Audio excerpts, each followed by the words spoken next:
Et une fois que tu pries ainsi, tu n'auras pas d'efficacité. Parce qu'en soi, ta récompense et ton exaucement, c'est le fait qu'on dise que tu es un homme de prière. Et c'est ça ta récompense. Les hommes disent que tu es un homme de prière. Tu es exaucé. Tu as eu ce que tu voulais. Bravo, tu es un homme de prière.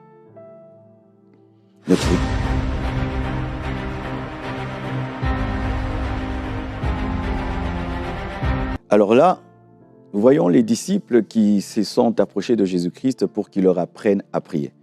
Quelque chose m'a touché dans la relation entre Christ et ses disciples, c'est que je n'ai pas vu un endroit où les disciples ont demandé à Jésus-Christ de leur enseigner l'homélétique, comment on prêche, comment on enseigne.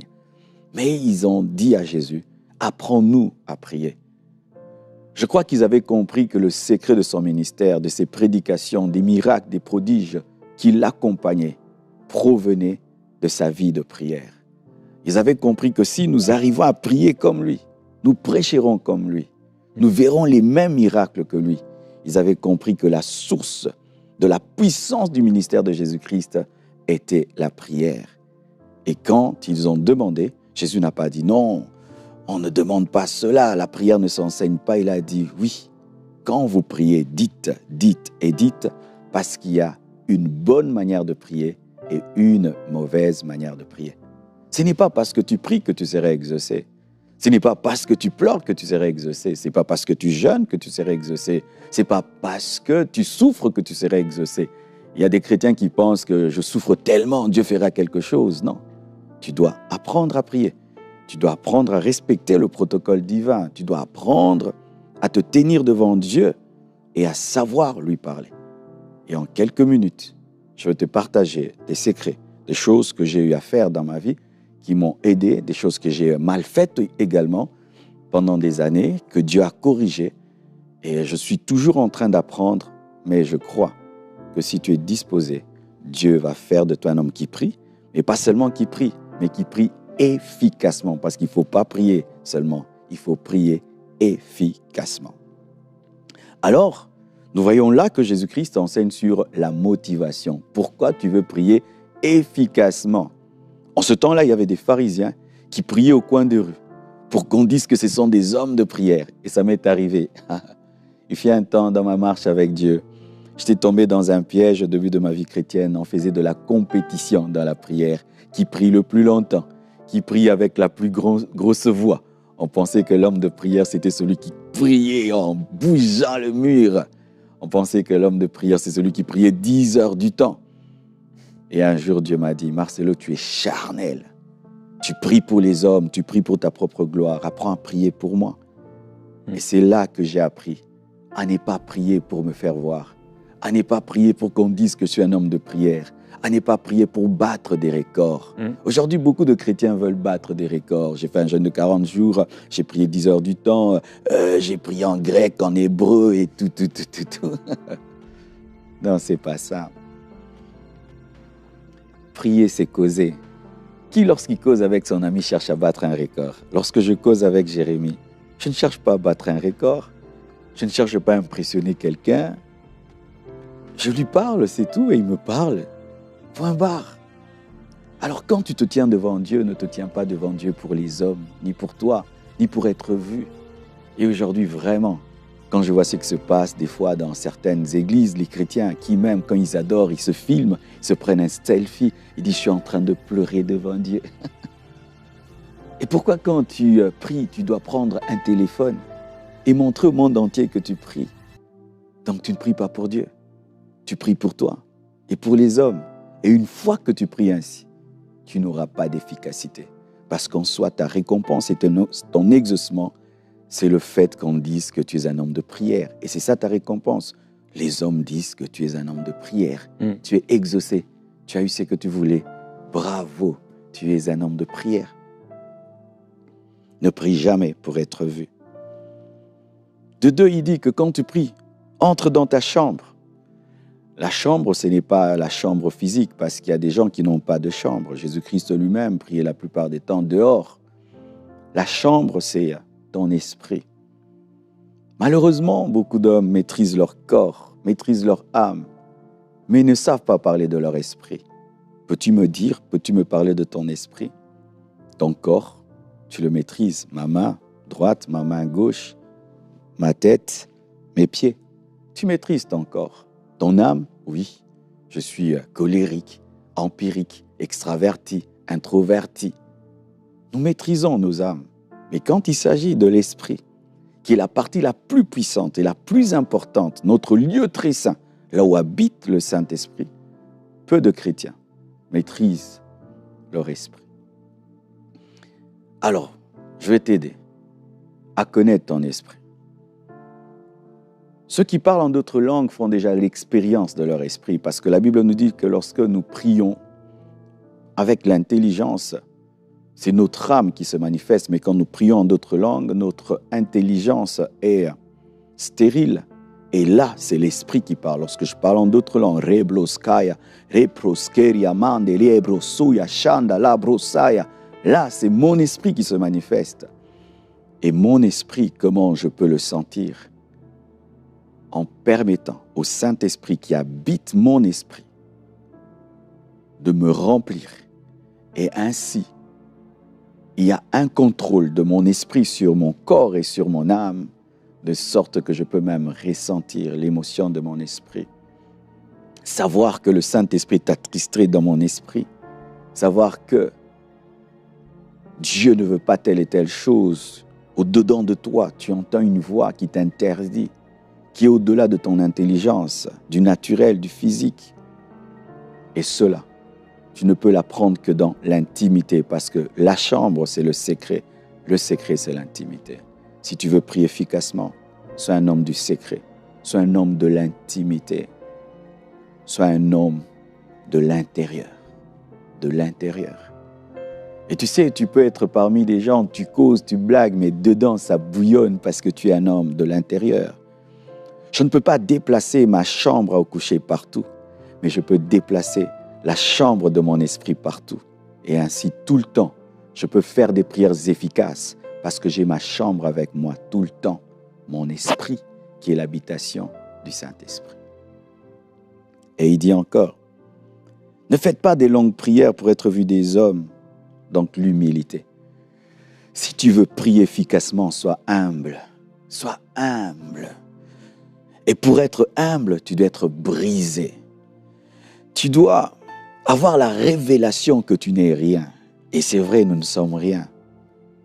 Notre valeur ne provient que de Dieu. Ne te trouve jamais grand devant Dieu, ni devant les hommes. Ce sont les hommes petits à leurs propres yeux qui prient efficacement. Et des fois, tu sais, la prière de ces hommes n'est pas extraordinaire. Des fois, c'est Seigneur, c'est seulement Papa, agis. Et puis, il y a des prodiges et des miracles. Lorsque je lis les livres sur le réveil, il y a un homme qui disait seulement Seigneur, Père, agis, Père, agis, Père, agis. Dans le réveil de ma nation au Congo, il y avait un homme qui était un illettré. Celui que Dieu a utilisé pour amener le réveil dans ma nation. C'était un chauffeur qui n'avait pas étudié. Il parlait en swahili. Et lui, quand il priait, il disait seulement « Dieu bon ». Et d'ailleurs, la communauté qu'il a commencé s'appelle « Dieu est bon ». Il disait « Dieu, au nom de Jésus, Père bon, agis ». Les paralytiques marchaient, les aveugles voyaient, les sourds entendaient, les fous étaient délivrés. C'était une prière qui était simple, mais elle provenait d'un cœur brisé. Si tu es orgueilleux, tu ne prieras jamais efficacement, parce que l'orgueilleux a comme Dieu lui-même. Et Dieu ne peut agir dans la vie d'un homme qui a une idole. Lorsque tu es orgueilleux, tu as comme Dieu toi-même. Et quand tu as comme Dieu toi-même, tu es le Dieu de toi-même. Et Dieu ne peut travailler avec un idolâtre. Sois humble. Sois humble. Et laisse le Saint-Esprit te briser, te tailler. Et quand tu parleras, il y aura un parfum qui jaillira de ton cœur, de ton esprit. Parce qu'il faudrait qu'une fleur soit écrasée pour que le parfum sorte. Et il faut que tu sois brisé pour que tes prières soient efficaces. Et il faut prier devant Dieu. Prier devant Dieu, c'est quoi? C'est dire que tu dois être conscient qu'il y a quelqu'un devant toi. Je ne te dis pas de visualiser. Tu risques d'imaginer un Dieu avec une barbe blanche ou un vieillard assis sur un trône. Mais ce que j'aimerais que tu saches, c'est que tu dois être conscient qu'il y a quelqu'un. J'avais un ami qui m'a aidé à prier. Lui, comment il faisait? Quand il voulait prier, il prenait une chaise, il la mettait devant lui. Et puis il disait, papa, peux-tu t'asseoir? J'ai des choses à te dire. Et puis il parlait et parlait. Et une fois, je l'ai vu en train de prier. J'avais vraiment l'impression qu'il parlait à quelqu'un. Et c'est ça, prier. Prier, c'est parler à quelqu'un.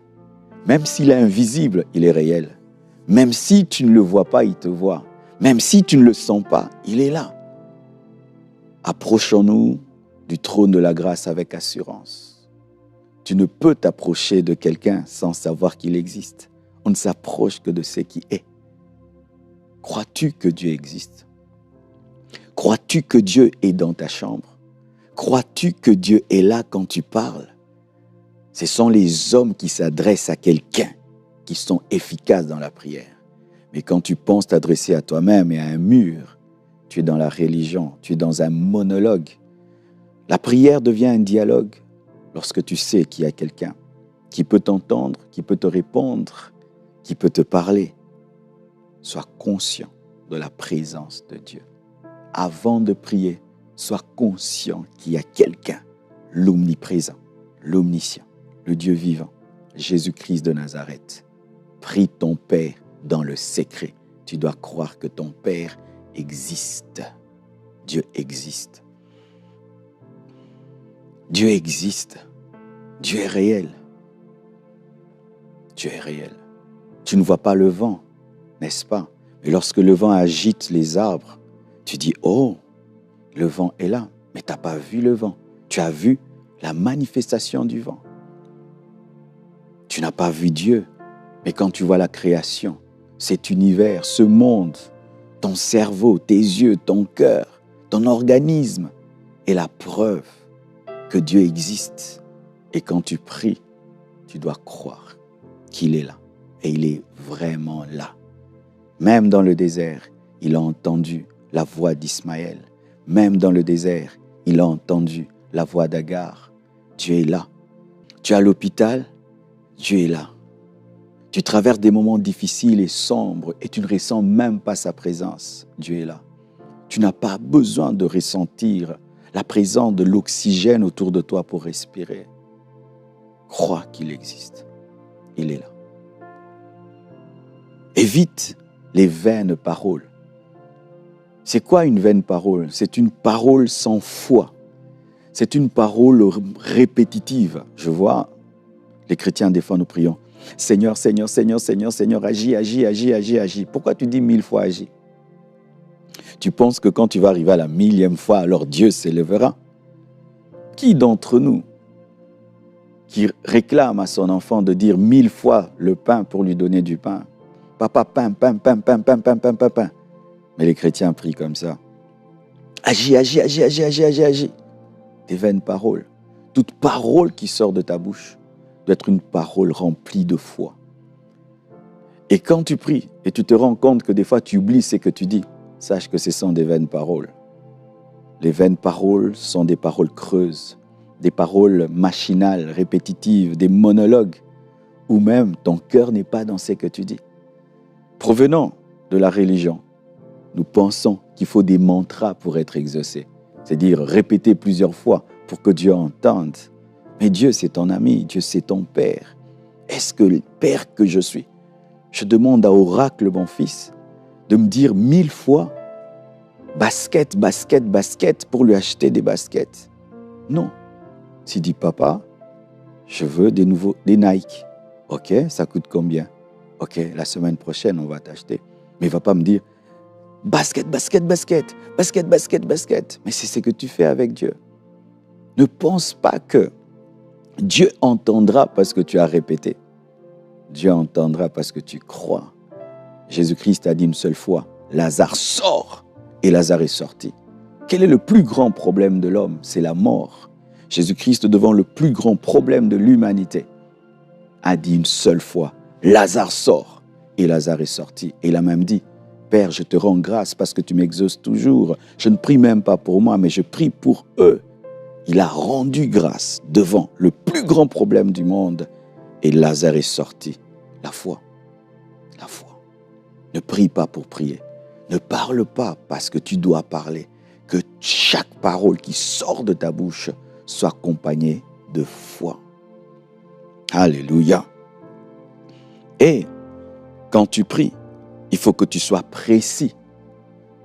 Un jour, Dieu m'a dit, si tu dis, Seigneur, donne-moi un vêtement, je peux te donner une blouse, c'est un vêtement. C'est ça, non? Seigneur, bénis-moi, donne-moi un vêtement. Ok, une blouse, une robe, c'est un vêtement. Non, je dois préciser, Seigneur, je veux une veste noire. Et là, quand je prie et j'ai une veste noire, je dis que Dieu m'a exaucé. Si tu veux être efficace dans la prière, tu dois être précis. Lorsque Jésus-Christ a dit Lazare sort, il voulait la résurrection. C'est pourquoi Jésus-Christ posait des questions qui paraissent être bizarres. Il dit à un aveugle, que veux-tu? Mais tu vois que je ne vois pas. Non, mais un aveugle ne désire pas que voir. Il a besoin d'argent, il a besoin de vêtements. Que veux-tu? Que veux-tu? Je veux voir, vois. Soyez précis. Vaut mieux faire 3 prières précises que passer des heures et des heures en train de dire « Oh, que ta volonté soit faite ». Dieu a plusieurs volontés. Sa volonté aussi, c'est qu'un jour tu puisses rentrer au ciel. Il peut te prendre et puis tu t'en vas. C'est aussi la volonté de Dieu parce qu'il a dit « Tu es poussière, tu retourneras à la poussière ».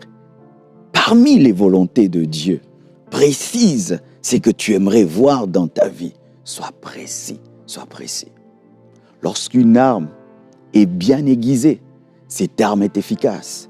Et quand tes prières ne sont pas précises, c'est comme une arme qui n'est pas aiguisée. Précise tes prières. Demande précisément.